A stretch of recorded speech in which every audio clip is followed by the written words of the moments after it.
And so what I'd really like to do is I'll give a brief overview, but then I would like to talk about things you're interested in. So I have my 35 years in the military distilled down to one page. It's like 8 font, so good luck reading it. But the point I was trying to make is I only made 15 copies because I didn't think there'd be a lot of people here tonight. So I'm going to kind of pass these out. Now, if you're like me and you can listen or you can read, but you can't read while you're listening or listen while you're reading, this will be a waste of paper.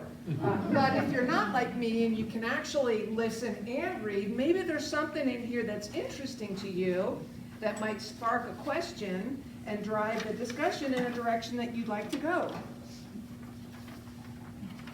And I have like 2 more pages left for this thing. Again, I'm very sorry I don't have enough for everybody, and if you don't even want to look at it, that's fine. It's a lot of jargon and things that probably don't mean something to everybody in the room. So do you want me to use the mic or no?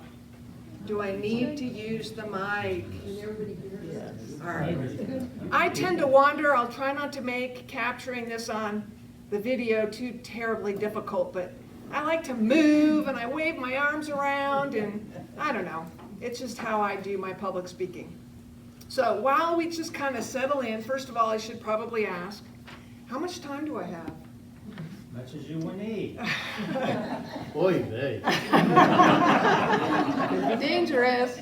Awesome. Well, great. I appreciate your interest, first of all, not only in what I might have to say tonight, but just your interest and investment in this community. I've told some of you when you've come to the bakery and chatted with me, coming and settling in Iowa Falls has been like rediscovering that favorite pair of jeans that fits perfectly, right? That are worn in the right places, that's comfortable, you feel good. I mean, coming here to Iowa Falls 18 months ago was one of the best decisions we ever made. This is such an amazing community, and this organization reflects a lot about what makes this community so great, and that is your love of the past and your investment in the future. And so I commend all of you and cannot wait till the 24th of May to see the final product and to look, watch the movie and just really admire all of the love and work and dedication that went into the Military Museum. So, 35-year Air Force officer. I joined the Air Force ROTC program at the University of Iowa in 1983, and there's a whole story there. For whatever reason, I thought my parents were going to pay for college, and it wasn't until about halfway through my senior year, they're like, no, they're not going to. Why? I thought they were going to pay for, but I thought they were, and so that was kind of a startling conversation. And so I'd had a mentor who was a colleague of my father's, a work colleague of my father's, who planted the seed about the Air Force Reserve Officer Training Corps, or Air Force ROTC program at the university. She explained it's a way you can get your degree and your military training to compete for and receive a commission. So I went through the scholarship application process, chose a couple of colleges, did my application, and in the end, I went to the University of Iowa and completed the ROTC program there. And afterwards, I had to wait a number of months before I came on active duty, but then I went into the Air Force as an intelligence officer. And my first duty assignment was to Goodfellow Air Force Base in Texas, where I studied how to be an intelligence officer. But I'm not going to step through every place I've been and everything I've done, because I don't know that if you're interested in all of that. And that's why I gave you the sheets, because it does list very concisely all of that information. So certainly if something is interesting to you, I really, really want to hear your questions. So in a nutshell, in 35 years, what the Air Force did was taught me deeply how to be a good intelligence officer. And then I had the opportunity to broaden within the intelligence career field and step out of my career field and dabble in other areas. And if you're around for 35 years, that list of things the Air Force asks you to do gets quite long. So I've done some work in the manpower and personnel field. I've worked in operations. I've done a lot of work in the policy and program area. I've done work also in military exercises. I've spent a couple of assignments working in training and education. So you see, I've done a lot, which has been wonderful. And we always prioritized our family and our family's needs, and we always said that, we'll do the initial 4-year commitment and then we'll see how it goes. And when it works well with our family dynamic and I can continue to serve, then we're gonna ride this out till the end. And if I'm honest with you, I didn't want to take the uniform off. I felt like I had more to give. But I'm going to go back to a really important point in my Air Force career, and it was at about the 15-year point. At that time, I was at a school learning how to be an officer in a joint environment, which just means working with the Army and the Navy and the Marines. They send majors, which is mid-career, to this course to teach you the lingo and to understand the policies and to understand the other services. Anyway, I was at this school and I fell into this amazing group of Christian officers, and I had an epiphany. It's not that I was living a goofed up life up to that point, but at that point I had tremendous clarity about the need for priorities.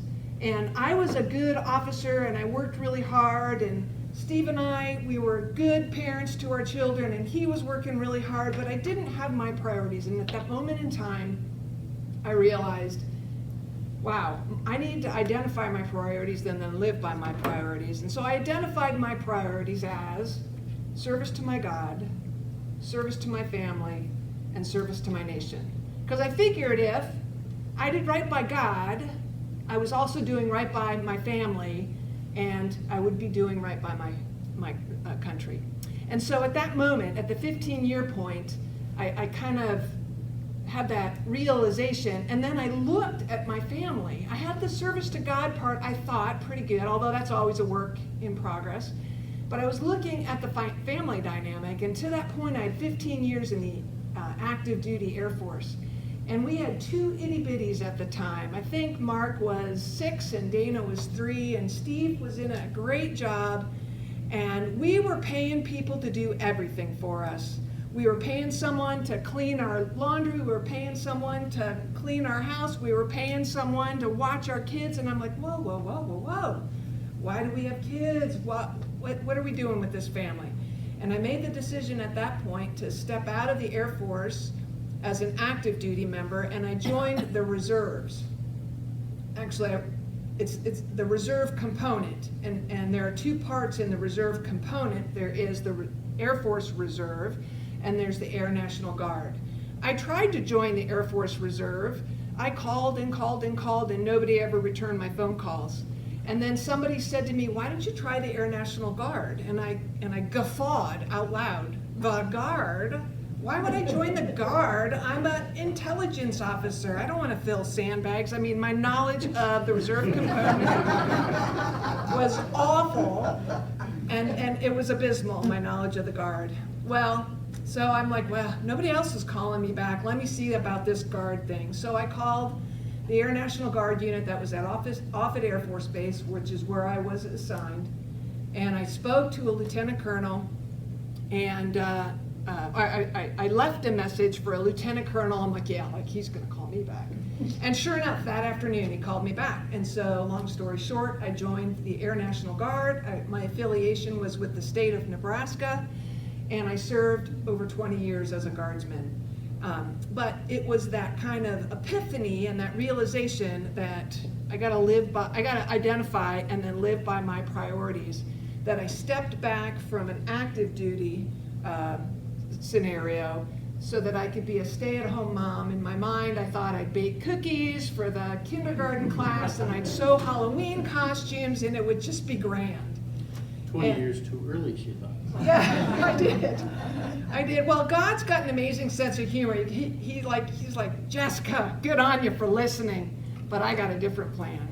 And what happened while I was on my terminal leave from active duty and waiting to join the Guard, Steve, who was having an amazing career, had a surprise. He was in a company, and the owner of the company popped in and said, "Hey, Steve, thanks for all you did, but we no longer need your services. Bob here will escort you out." And so we were like, "Whoa, what the heck?" And we kind of sat across the breakfast table for a couple of weeks going, "What do we do now?" And long story short, I was presented a number of opportunities through the Guard that gave me more time and pay, and one thing led to another, and before I knew it, I was a full-time Guardsman, and Steve was the best stay-at-home dad in the whole wide world. So talk about a sense of humor and trying to understand what you think you're being told. But in retrospect, I couldn't have engineered it any better. You know, God's plan's perfect, always. It just takes you a minute to realize it. But anyway, so I'm blahing about kind of the path in a nutshell. And what I'd like to do is hear what your questions are. What about a 35-year career are you interested in? So what did the Guard turn out to be, if it's not sandbagging? Yeah, no, it was nothing like sandbagging. So interestingly, at that time, a new associate unit was being stood up at Offutt Air Force Base. So when I was a brand new second lieutenant coming out of Intel school, my first assignment was to Offutt to work with the platform, well, one of many platforms there, but the RC-135, which is a reconnaissance platform. It flies in the air and it sucks in signals from enemy war equipment, or it can suck in, it can intercept communications. Anyway, it's this giant Hoover in the sky that sucks in all this intelligence information, and you have people on board who are processing and disseminating that information. And that was my first job, was to support the air crew that flew that airplane. Think of that airplane now, fast forward 15 years, I'm back at Offutt, joined the Guard, and it's part of a classic association where the active component owns the RC-135s and all of the infrastructure, and this Air National Guard unit then of about 80 to 90 people overlay on top of the active duty, and we worked in partnership side by side together on supporting this airframe. And what is interesting and beneficial about that is the Guard tends to stay and grow roots. And so we became a continuity that the active component realized was valuable and didn't enjoy in that particular situation. Other classic associations or reverse associations have been stood up all across the Air Force. And a reverse association is when the Guard owns the asset and the active component is the manpower overlay. But it's still the same idea, that collaboration with that continuity, but still military, that reaps tremendous benefits. So that was my first experience with the National Guard, was doing what I had cut my teeth on as a brand new second lieutenant. But now I'm a major and I have Guardsmen working for me, and we're integrating ourselves and supporting and working with the active component. It was just a wonderful come around for me. But yeah, and then after that, I behaved more like an active duty member as a Guardsman than I ever have. I mean, I moved more in the Guard than I did on active duty, which is counter to what I just said. The Guard tends to stay, but that was because I was in a different program. And so I got to go places and do things that not every Guardsman gets the opportunity to, but if they want to and they're well suited for it and trained appropriately for it, they can. Using my last assignment as an example, where at United States European Command in Stuttgart, Germany, I was the director for our exercise program there. So I had a staff of about 100 people, and we worked to plan and program funding for and support the Army, the Air Force, the Navy, and the Marine U.S., various exercises that they did in theater in the European area of responsibility in order to keep their edge, to keep their war skills sharp. So I had that responsibility, as well as partnering with NATO countries and collaborating with them so that if ever we had to fight as an alliance, we would have had an opportunity through a military exercise to practice what that fight would look like. And so not every guardsman gets the opportunity to be a directorate lead and to work side by side with 30 partner nations in the theater of operation. Oh my gosh, I was ill-informed on what the Guard did. They do a lot more than just fill sandbags. Did you fly a plane? So that's funny. I'm glad you asked me that, Tam, because I really came here. I mean, I said yes eagerly when I was asked, hey, would you come talk? Yeah, sure, I love talking. And then I got to thinking about it and I became a little worried, right? So there is a little bit of a buzz around town about me. And like, one person asked me, I hear you're an astronaut. Man, were they disappointed. Someone else asked me, I hear you're a fighter pilot. No. So no, I never flew a plane. I never had that desire. Well, when I hear Airforce, I think of flying a plane. Yeah. So, Yeah, no, I mean, it really takes a lot of skill, and wow, I mean, I thought my 9 months at Goodfellow studying to become an intelligence officer was rigorous and difficult. It was rigorous and difficult. Pilots, their training is longer and also rigorous and difficult, but in different ways. So no, I've never flown a plane, but I've been on a lot of planes. A lot of planes. first class? Yeah, we'll call it that. Did you ever jump out of a plane? No, why would I do that? Planes I got on were capable of landing. So, where were you, for example, in Desert Storm, or after the World Trade Center? Oh, and excellent. all of that. Thank you for both of those questions. Yeah, so my first duty assignment off at Air Force Base, I was air crew support. So that reconnaissance airplane I was discussing earlier has a big crew that flies it, and they need training. They need to be current on their escape and evasion training should they ever not land. Go down in a hostile environment. There's a ton of training that the Air Force does for all aircrew member, and that training needs to be revisited annually, sometimes more frequently. And then there are things that happen before a crew goes on a flight during hostilities. They do a lot of additional planning and preparation for should the event occur that they go down.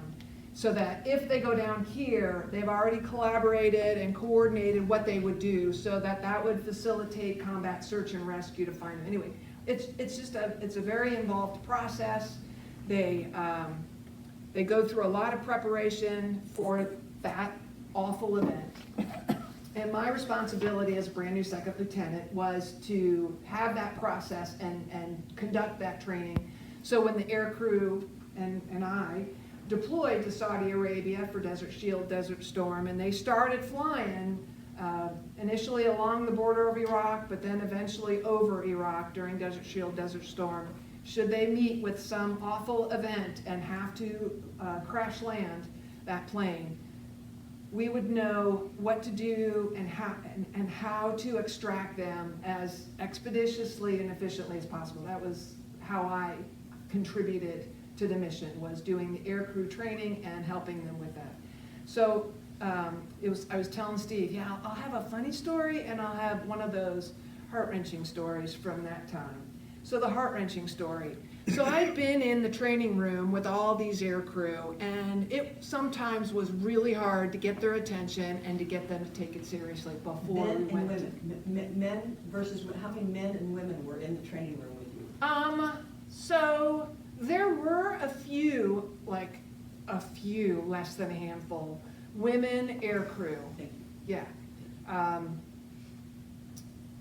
Yes, the intelligence professionals, both the linguists and the officers, there were 1 or 2 women, and I'm trying to remember if we had a female pilot. I think we did. So, but very few. But trying to get their attention and take it seriously. I mean, I had to go through the same survival school, 2 survival schools, the basic survival school and the advanced beating survival school, so that I understood what their training was. And you know, you take it seriously then, because they create the environment such that it gets your attention. But then you're back, you're in Omaha, Nebraska, it's after lunch, you gotta do this, but you don't really want to, and trying to captivate their attention was sometimes a bit of a challenge. But I knew them all, because I also had to help review their isolated personnel report cards, where they talked about features about themselves, and they had some individual statements that they would use for authentication.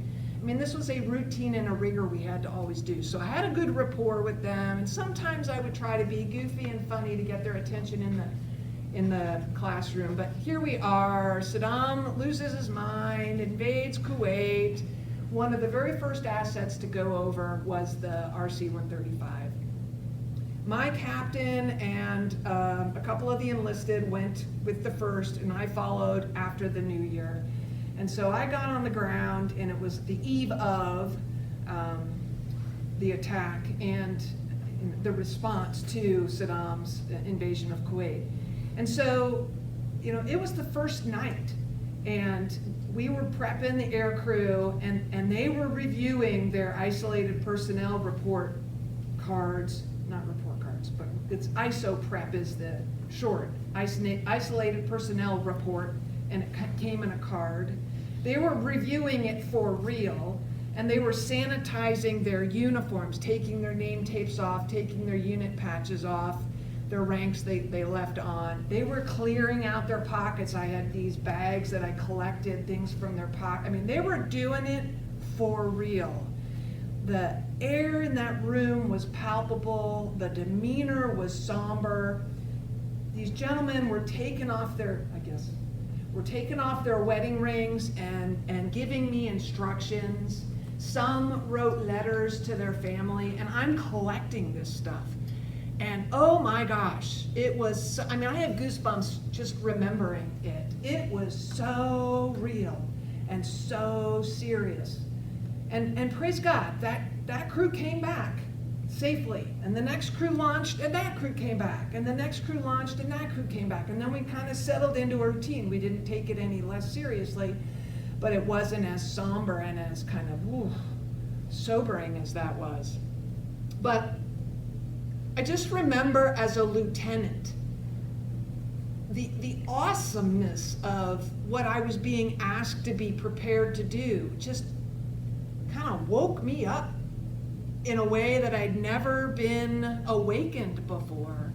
And that connection I had with each one of those people as they prepared to board that plane and go on a flight, and they didn't know how it was going to end, was just amazing. Well, we know how it ended, right? Thank goodness the life loss for us was very, very minimal. For our unit, we didn't lose a single person, but I know others did lose. I'm not trying to make light of their losses. But anyway, that was amazing. A funny story.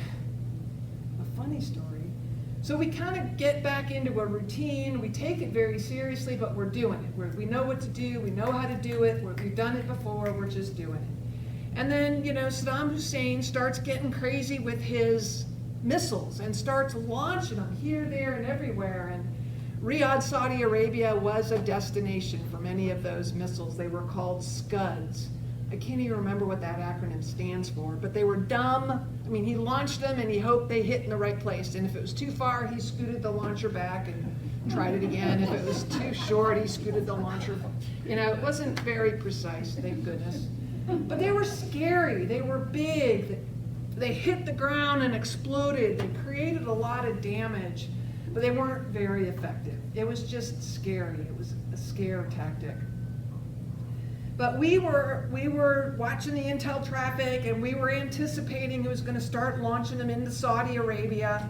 And so we were running around in our chem gear, because you can put chemical weapons on these things. So we wanted to be prepared. And it's hot there, right? So we would have our chem pants on, and we would have our blouses open and off, and we had our web belt, so we have everything right here where we needed it. And that's how we did it first. And then it just was too cumbersome and too hot, so we agreed, yeah, we can just leave them in the bag underneath the desk. So we're doing our thing, we're kind of settling it into a routine, and the alarms go off, and we freak out. This is for real. Scud's inbound. We don't know where they're going. And so we're in the middle of an aircrew brief, so the place is packed with humans, and they're stumbling over each other, and not everybody dragged their bag into the room. They left it in the other building, or who knows where they left, but everybody's freaking out, like they're looking for their bag, they're looking for their chemical pants and jacket to put on. Everybody had to wear their mask on their waist, so at least they had their mask. So I'm with them trying to fight my way back to my desk, and I dive into my bag, which I had right there, and I pull out my brand new set, because I, expired the other set. So I pull out a brand new set. By military standards, I'm a man small. I pull my thing out, it's a man small. I bust it open and I hold it up. Like, what the heck? It was a triple extra small. Some goofball had a twisted sense of humor back at the factory, and he goes, "Hey Bob, watch this." But yeah, it was marked the right size. I pull out a triple extra small and I freak out. Like, because that's all I've got in my bag is this one thing, right? What am I gonna do? And I was partnered with an airman, Tim Lunderman, tall guy from Minnesota. Just a hard worker, a man of few words. People overlooked him all the time, but I knew not to, because he was very, very capable and just a real joy to work with. And Tim is cool as a cucumber. He reaches over to some other air crew's bag, and they're taking care of themselves, and he finds one for me, and he just hands it to me just like that. I'll never forget him. I never had the opportunity to cross paths with him again. If I did, I think I'd give him a big old hug, just because of his calmness and for producing the gear I needed. Anyway, so that's the answer to that question. So I was in Riyadh supporting the RC-135s. Yeah, 9/11. Whew, that was another one of those days, except I had the opposite feeling. Like, I felt like I was adding value as a lieutenant deployed to Riyadh. I was a major, and I had just shown up to Stratcom. Yeah, I was an ROTC instructor, and I finished up that tour, and my duty was at the University of Nebraska in Omaha, so I was able to do a permanent change of assignment without having to move the family. And so I moved from the UNO campus to the Stratcom, Strategic Command building, and I was in the J39, which was Information Operations. I was the command's Operations Security Officer, which kind of like aircrew getting their annual training, thinking, I'm never gonna need this. Like, people in the command thought Operations Security, whatever. And basically, in a nutshell, what Operations Security is, that is the practice of protecting unclassified information that, when pieced together, can reveal some very sensitive mission-related information, hence the term Operations Security. And so my job was to teach, again, Operations Security to the command and to energize an interest in good practices, so we were not selling all of the important stuff. We weren't throwing it away in the unclassified trash and blabbing about it at the bar downtown and giving away really important sensitive information. That was my job. And I had just checked into the command. I think I'd been there 2 or 3 weeks, maybe a month. I didn't even have all of my clearance accesses. I had to be escorted. I was able to be in the room, but I wasn't able to be in the room by myself. I didn't have the ability to enter the room myself. I had to knock and let somebody, it was a paperwork. The paperwork had to catch up. It's a process, it takes time. So I was so new, I didn't have those accesses. And I'd gone to the gym that morning and got my workout in, came into work early, and was chit-chatting with the senior civilian in our office. And around the corner was a colleague watching the news, and we just hear this exclamation from him. And he normally was a mild-mannered guy too, and a few words, always really quiet. And so it was unusual to hear him get riled up. And he's like, "Oh my God!" And he's watching the planes hitting the building. And so we extract ourselves from that conversation to come around and witness what the heck was going on. And then just down the hall from where I worked was the command center. It's nerve center. It's where the commander came down should nuclear war be on the verge. That's where he would go down, or she would go down and execute that. It was just down the hall. And it ended up being where President Bush came after he left the classroom. He came to Offutt Air Force Base, and he received his situation update brief and started executing, decisions about, how to handle this situation just down the hall from where I was sitting. Anyway, so I'm there, the new gal, the new useless gal, the nug. I don't know what to do. I don't know where to help. I don't know how to help. I'm a drag on people because they got to stay behind to be, It was just heartbreaking. We may have broken that 2-person rule, and they may have gone to do what they needed to do because they went down the hall to support what was going on down there. I may have been in that room by myself, but I promise I didn't do anything bad. Anyway, I probably sat in that space feeling useless until about 9 or 10 o'clock when they finally let us out. If you didn't leave, then you were gonna stay the night, kind of thing. And I went home, and then I got a phone call shortly after I got home, and I was told, just stay home. And that broke my heart. I mean, I was conflicted because, so that was September. Dana had been born in June. And so I had a 3-year-old son and an infant daughter. And I'm looking at these 2 cherubs thinking they don't have a clue. That's just as well. And like, what is tomorrow going to bring? And then, so I felt good that I was there for that. But then I was like, crap, I'm not helping anything. I'm not doing anything in the name of national defense. And so that was a really awful feeling too. And I think I ended up staying home a couple of days. And then finally they let me come back. And I dug in. So the silver lining to that was, wait for it, people cared about operational security. I was in demand. Everywhere I went, people wanted to hear, how do we do this better? So it was awesome. Unfortunate, it took an attack for people to realize how important it is. Because I'm not saying lax operational security led to anything that happened on 9/11. But awesome operational security certainly confounds an enemy's efforts and can be a difference maker. Excuse me. Need a cookie? I'm getting all excited. I'm choking up. What are your other questions? Go ahead. What did your kids and you, this is a question for you too, get and learn from all of this? Flexibility. Yeah, I mean, how important flexibility is for everything. And the kids are pretty doggone flexible.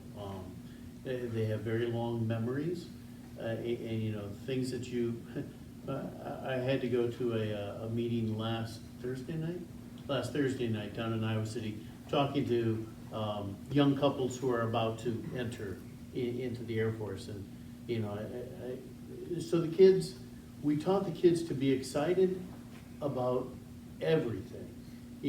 So taught the kids to, you get to have your birthday in the back seat of the truck as we're moving from point A to point B. This is so cool. You get a birthday in the truck. And they thought it was great. Until, 7, 8 years later when they realized You put one over on me there. Having a birthday in the backseat of the truck kind of sucked, Dad. Well, yeah, but we made it fun for you. So we learned flexibility. So we're at a going away party. Jessica's going away party on a Friday afternoon, about 3 o'clock in the afternoon. The house is 95% packed up.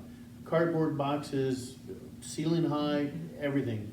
Movers were coming on Monday. Yeah, movers were supposed to be there at 0800 Monday morning to load the boxes so we could go. So this is Friday, so, you know, you're supposed to have the weekend off sometimes. So 3 o'clock comes around and there's a phone call and the director of the National Guard, a 4-star, and the Supreme Allied Commander for Europe, 4-star, had decided, hey, you're staying, you're not moving.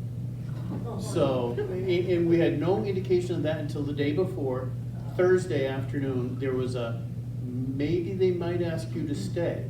We'll see how that goes, but our car had been shipped.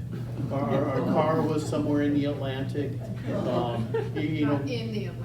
Oh, yeah. Well, if it was on the bottom deck, it might have been. So, you know, there's that. So suddenly you swear you're moving, the car's gone. Mark, our son, was in Memphis. Dana was with us. You know, we're down to. No, Dana was here. Oh, was she here?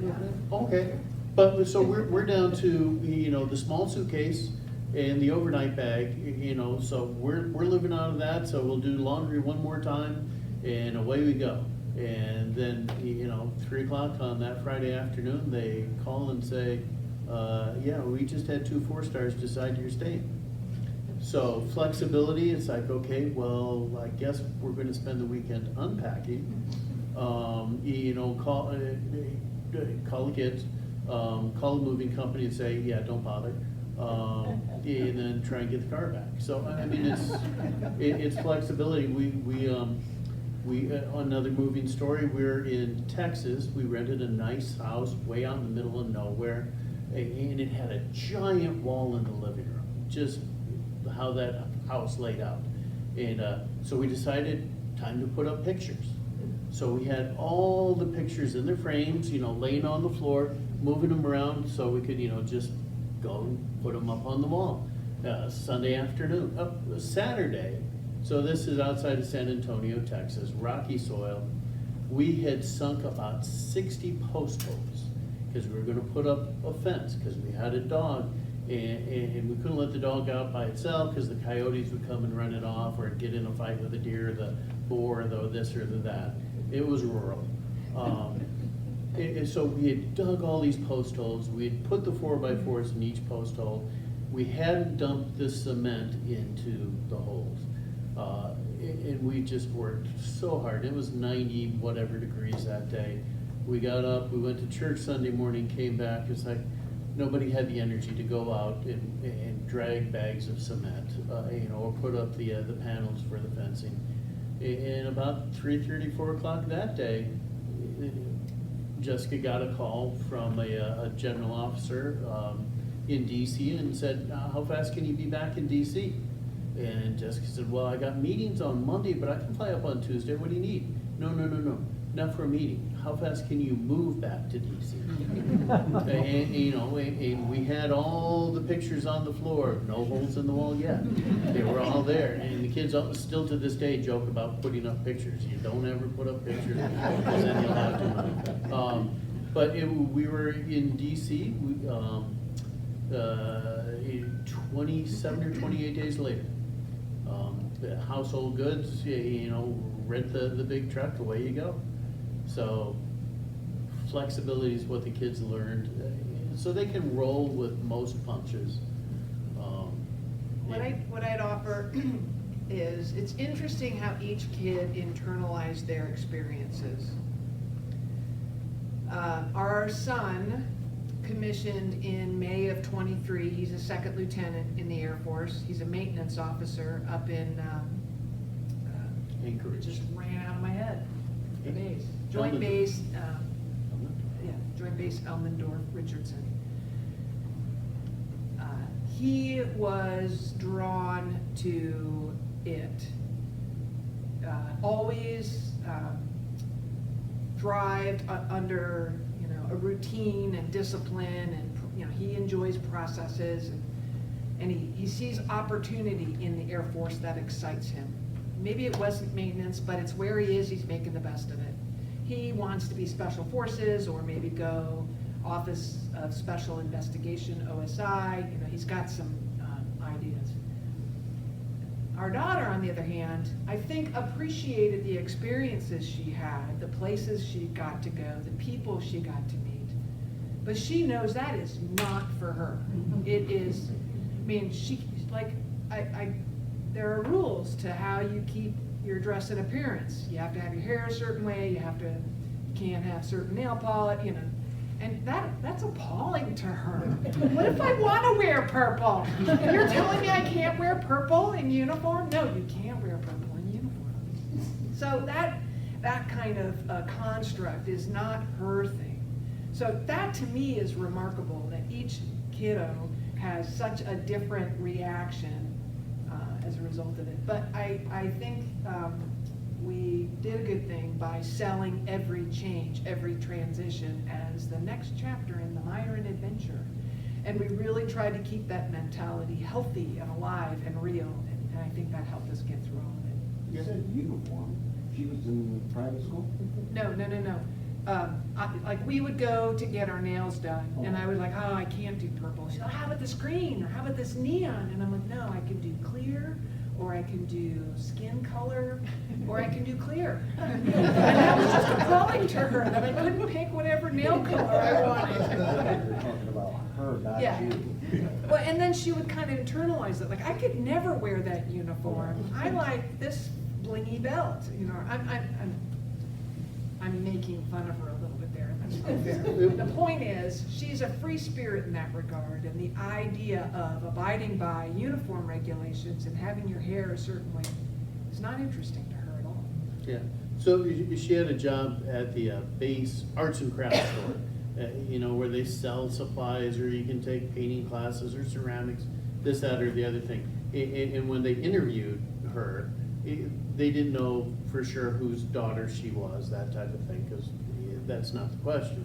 And they asked her, so what would you do if a general officer came in and was demanding and something we couldn't do? She goes, I'd tell him, knock that crap off. Our son, much more rank conscious, well, I would explain to him nicely that certain things are possible and certain things aren't.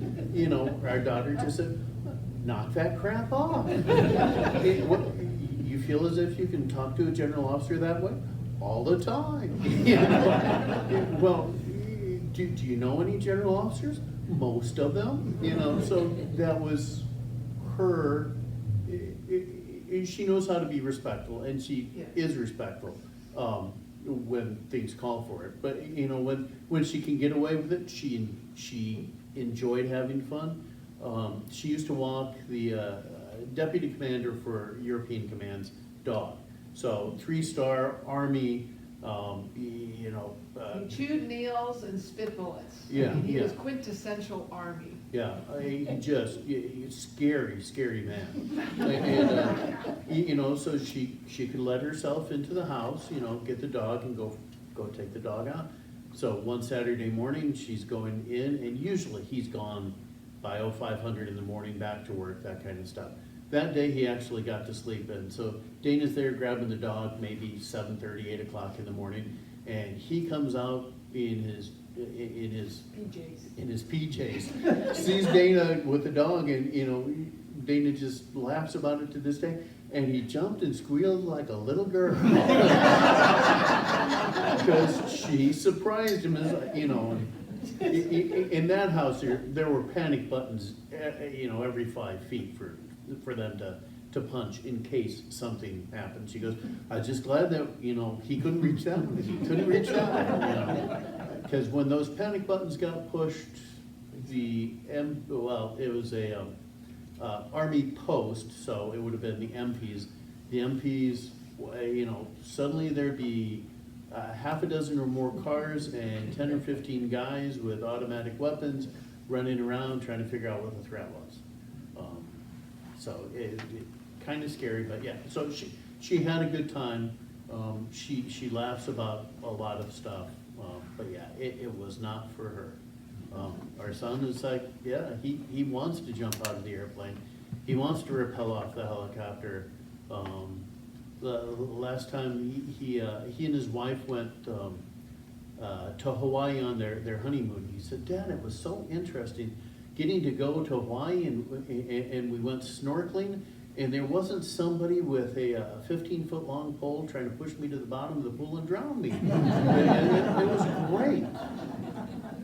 Did we answer your question?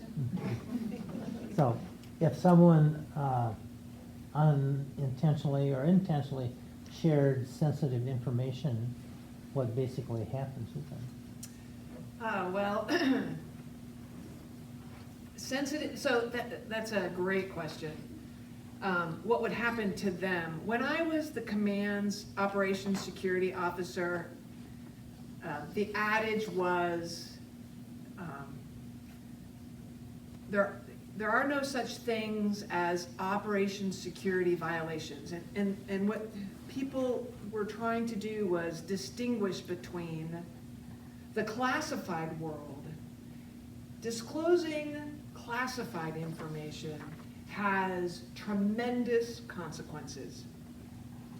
Not only for the person who didn't abide by the rules and regulations that govern the handling of that classified information, those consequences, but the information is sensitive. It could put people's lives at risk. Those consequences too. I mean, it is huge and very seriously taken and very regimented and governed and overwatched. Operations security is instilling a sense of responsibility for that unclassified information, which has, you're not supposed to throw personnel rosters in the garbage that then goes out to the recycling, that then goes off base to Lord knows where. It's taking that very, very seriously. And it's not like I had a big club and I could bonk someone on the head if they did something with sensitive unclassified information at that time. Now, it's changed a lot. And there are more caveats of unclassified information, and there are prescribed consequences for not handling that information, like personally identifiable information. There are real consequences if a military or civilian member is not responsible with PII, personally identifiable information. Back in the day when I was the operations security officer, there weren't those kind of rules in place. And so it was just really literally pleading with people, please, please take this seriously. And I actually would go out to the recycle bins and dumpster dive. I mean, you'd see me from the back, waist down, because my head would be in there and I'm digging through, looking for unclassified sensitive information. Sadly, I found classified information, and that was a whole nother thing, but I was pulling out orders with social security numbers and destinations and timelines. I was pulling crap out of there all the time. And it didn't take much for me to figure out what office it came from, and then I would go to that office and I would talk to them about what I found in the garbage and how it could be misused and what the consequences would be. So I tried to do it by guilt, basically, make them feel bad about what could have just happened, that information being lost and potentially mishandled. But nowadays there are more layers to unclassified information, and there are prescriptions on how you handle it, and if you don't abide by those, there are consequences. Hope I answered your question. She stepped off a career path to go to the Guard thinking probably, not expecting to be a general officer, I'm thinking. No, I just, yeah. So at what point after you did that, did you realize this is now a possibility? How did that happen? Well, now, so, the Guard is traditionally a weekend a month and a couple weeks in the summer. And that world for Jessica lasted about 3 months before they sucked her back in full time. So Jessica was a traditional guardsman for about 3 months, and then they decided, hey, yeah, we. But there aren't that many full-time slots to reach those levels, that's Yeah. quite Yeah. an achievement, so. At what point did you realize, well, this is within the realm of possibility, or they start mentoring you and saying, oh, we see this for you in the future, how'd that? I received command as a colonel, and I mean, that is, what an honor. I would argue it's why officers commission to command. And I felt so fortunate to have the opportunity, because there weren't at that time as many, there are more now because the intelligence capability within the National Guard has grown by leaps and bounds. And so organizational construct has followed, which has called for command positions at the squadron, the group, and the wing level. We actually have a few intelligence wings in the Air National Guard. So the opportunity to command has grown, which is wonderful for my first career field, intelligence. I didn't see an opportunity to command in intelligence, and so when the National Guard Bureau asked me if I would command a training and education center, I mean, I have a passion for training and education. I jumped at it, and it was while I was in command that I was then invited to submit my package for consideration to be a general officer. So I was a senior colonel. I'd had a number of colonel assignments at that point, and I was now asked. And my adjutant general, I was affiliated with the state of Nebraska, sponsored me to do that. He could sponsor 1 or 2 depending on the year, and he acknowledged that he would sponsor me, sponsor my package, approve my package for consideration to 1 star.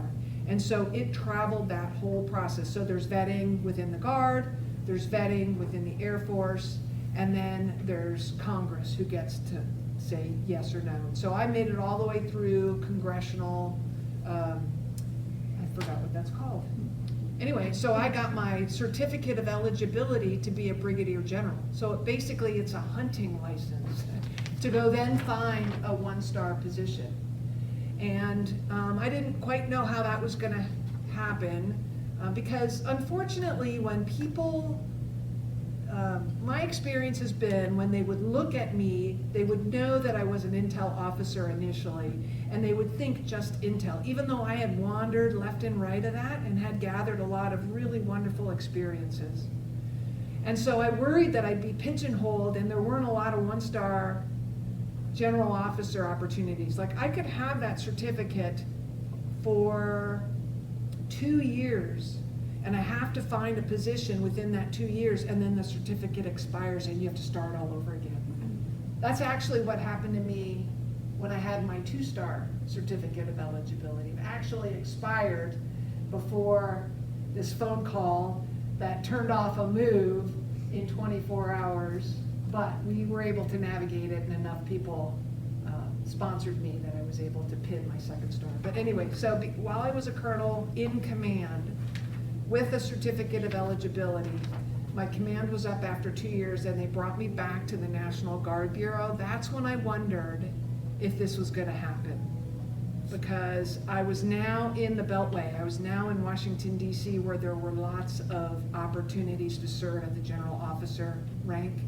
And I wondered if I was being brought in a little closer so that should the opportunity arise, I could snap in and take it right away. But you don't like think of it that way. You kind of think of it this way. You're like, yikes, this could happen. Okay, I'm not gonna think about it. I'm gonna be where my hands are, and I'm gonna be the best commander I can be. Because that's what I was being asked to do. Yeah. There was a question over there. Maybe you're tired and want me to stop, or maybe you want to ask your question. I noticed you did some senior analysis of Pakistan and Afghanistan, and also down in Iraq. Intelligence officer. Was that all done in country, or was you out country on some of that? So I was actually assigned to Central Command at MacDill Air Force Base in Tampa, Florida. as an intelligence officer. When I first checked in, I had pinned on captain on the drive there. I was a wet behind the ears captain, but I was captain, darn it, no longer lieutenant. Ready to take over this Air Force. So I checked into the command, and my first assignment was on the Afghan desk. And I was the only officer at the time. And so I just studied and dug deeply. I had an Army enlisted member who was my cohort in crime. And so we were doing it. But nothing was happening in Afghanistan except a bunch of warlords running around making Mujahideen making a lot of trouble for people who didn't really care. So they threw Pakistan on top of it because Pakistan was a very important ally at the time, but they were trying to pursue nuclear capability, much to the U.S.'s dismay. And so we were trying to shape their behavior with it was called the Pressler Amendment. All sorts of constraints on our military or on our relationship as a whole, with some narrow opportunities to deepen our relationship via military cooperation. And so that became very, very important. And I spent more of my time as a Pakistan analyst. And so I read deeply on it. And I actually ended up going to Pakistan with the director of intelligence, a 2-star general, General Pat Hughes, wonderful, wonderful man. And we spent about 10 days in country meeting with various members of the Pakistan military, trying to shape behavior in a way that would allow us to collaborate more deeply and more meaningfully. We did not want to see Pakistan veer away from the United States because of some choices. So that was a lot of really important work at the time. And then a Navy lieutenant commander moved in and kind of popped me out of that position, and I got moved over to the Iraq team, where I worked for a major, and because I wore an Air Force uniform, I was in charge of Iraq's Navy and Air Force. So actually I was just a backup to the major who was the team chief, and a lot was going on in Iraq at that time. You know, Saddam was flying where he shouldn't, and we were implementing no-fly zones and trying to enforce those in the north and the south.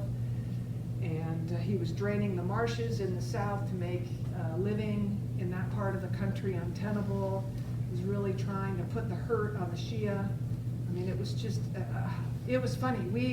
Not funny. My girlfriend and I were big bike enthusiasts while we were stationed in Florida. And we loved to go on these long bike rides, and they were almost always on a Saturday. Just to ensure that we wouldn't waste our entry fee, we would have to file for leave for a Saturday, because weekends were not sacred. I mean, there were many a week where we would just transition through the weekend on to the next week. I mean, we were in at 6 in the morning, and lucky if we could leave at 6 at night. I mean, it was just a lot of hard work. And yesterday, April 28th, was Saddam Hussein's official publicized birthday. And he'd always do something crazy on his birthday, you know, invade a country, bomb something, you know, blow something up. Well, my birthday's April 28th too.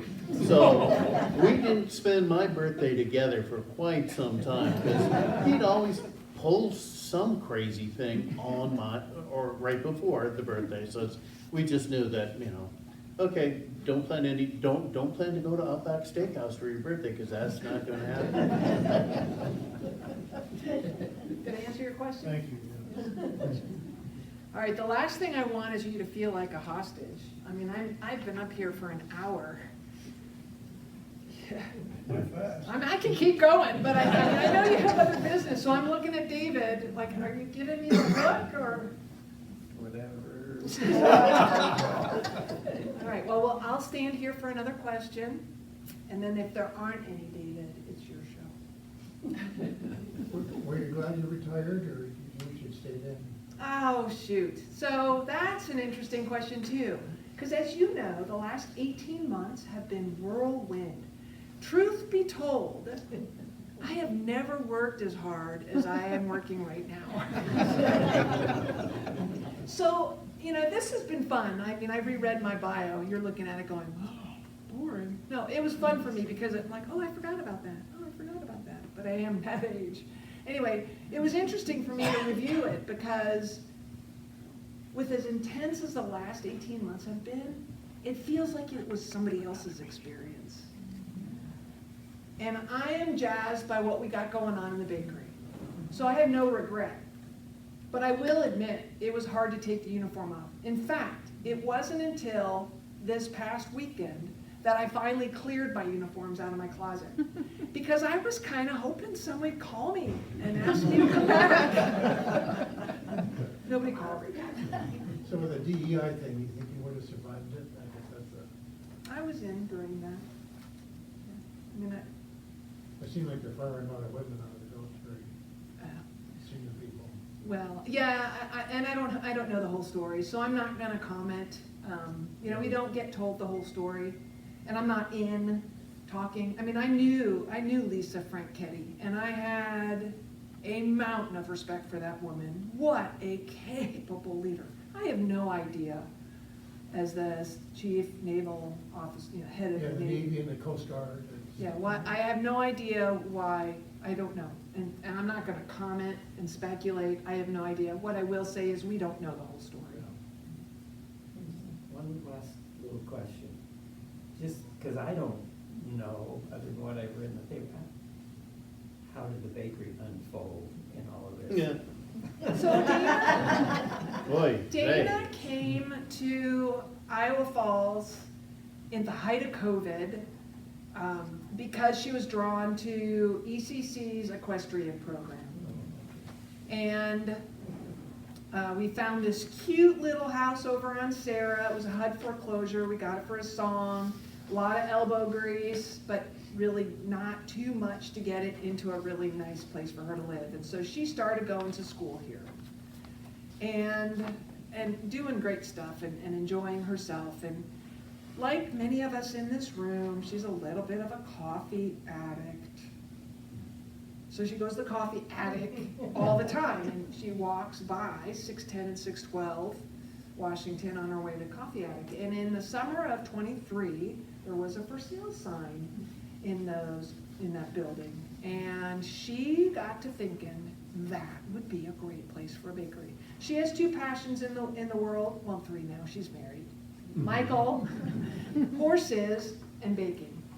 And she had been toying with, in fact, she went up to a culinary school in Chicago, got some training up there. She wanted to do a bakery. That was on her heart. And one day on her way to get her coffee hookup, she saw the for sale sign and she called us in Germany. And she talked to Dad, because if she would have talked to Mom, Mom would have said, no! She talked to Dad. And she's like, Dad, there isn't another bakery for 50 miles. The town is vibrant and alive. And this is a really awesome location and a great storefront. I think we should buy it, and I think we need to build a bakery. And so that was not an easy task because the bakery side was just a shell. It had enough electricity to run 5 light bulbs. There was no running water, no sewer, nothing. And so going, exploring all of the processes, trying to understand all of the people involved and getting all of the right things to fall in line in order to have what you came into today to pick those things up. It just took a lot of effort, a lot of time, a lot of patience, a lot of prayer, a lot of money. So did she, you're in Germany, you hadn't seen this facility, anything? No. And No. Well, but Steve was hopping back and forth. I didn't see it until, I guess, we moved back in October of '23. That was the first time I'd seen, I'd been in Copper Cover and I'd been in Belfleur when I visited in '21, but Steve was present and helpful, and he assisted the navigation of acquiring those 2 buildings. And then we realized, oh crud. Uh-oh. What do you mean there's no floor joists in the back, The wall is being held up by the paint? That's not good. What, don't stand on that floor? What? All sorts of excitement. But we had great, I mean, I tell you what, I am looking at the men and women who have given us the energy and the support and the enthusiasm and the interest that enabled us to open. So thank you. I appreciate every one of you. I love your visits in the bakery, and I thank you for asking me to do this tonight. It's been a real thrill. I've really thoroughly enjoyed it. I hope you did too.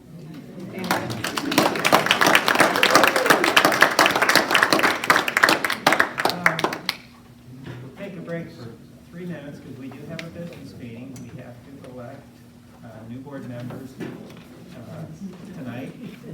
And then we have one tiny item of business to do. So let's take a break for 3 minutes.